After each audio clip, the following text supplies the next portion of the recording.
Di ko alam bakit ganun ang nangyari na at ganun ang naging desisyon ng mga hurado. No? Actually, hindi ko na pinanood yung kanilang mga point of view o yung mga list nila kung bakit nanalo si ganito, bakit ganyan.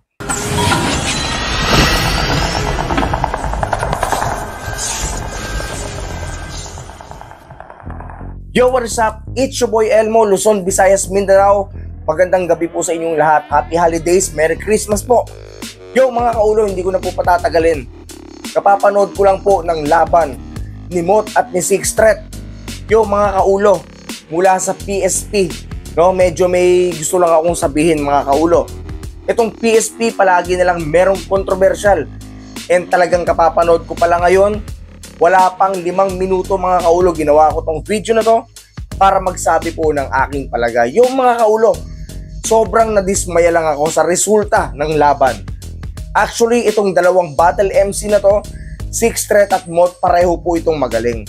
Pero, medyo nadismaya lang talaga ako sa naging resulta. Ang pagkakapanalo ni Mot na 5-4. Yung mga kaulo, kung panonoorin ninyo yung battle, first round, second round at third round mga kaulo, makikita ninyo kung paano nag-stumble o paano may stutter itong si Mot.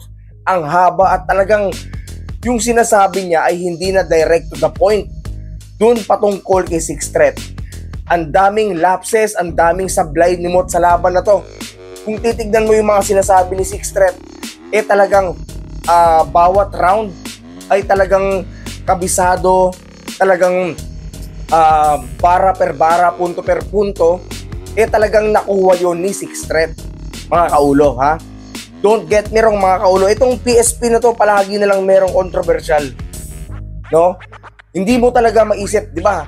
Kung mag-judge ka ng isang laban, dapat kasama ron kung sino yung nag-stutter or kung sino yung mas lamang sa pagkabisa. Isa po yun sa mga factor. Kaso nga lang po sa laban na to, parang meron na namang sablay. Di ba? Paano hindi palaging nagiging kontrobersya o pinag-uusapan?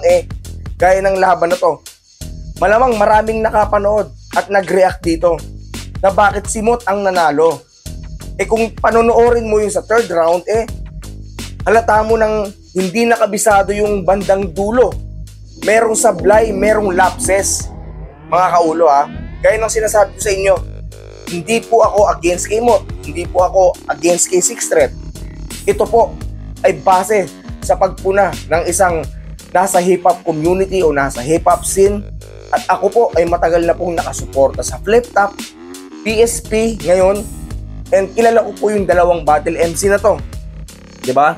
Ito po ay sarili kong opinion. Diba? Hindi ko alam bakit ganun ang nangyari na at ganun ang naging desisyon ng mga hurado. No? Actually, hindi ko na pinanood yung kanilang mga point of view o yung mga list nila kung bakit nanalo si ganito, bakit ganyan. Para sa akin kasi, malaking deduction sa puntos, sa criteria, yung kapag ikaw nakalimot ka ng linya at nagkaroon ka ng stutter. At feel ko na yung mga sinasabi ni Mot doon ay hindi na kumpiyansa 100% against kay Six Threat. Hindi ba? Well, mga kaulo, ito ay base sa sarili kong puna. Nasa inyo na yan. Comment down below kung ano po ang opinion ninyo sa laban na to. Okay? So parang hindi ko na nagugustuhan dahil lagi na lang merong kontrobersya itong PSP sa mga nananalong mga battle MC. Well, nasa inyo na yun mga kaulo. Suportahan pa rin natin yung liga, suportahan natin yung mga battle MC. Basta ito lang po ay aking sariling puna at opinion mga kaulo. So maraming salamat po sa lahat ng patuloy na sumusuporta. Luzon, Visayas, Mindanao. Happy holidays po, Merry Christmas. It's your boy Elmo, walang buhok pero merong laman. Peace out. Dismayado ako talaga.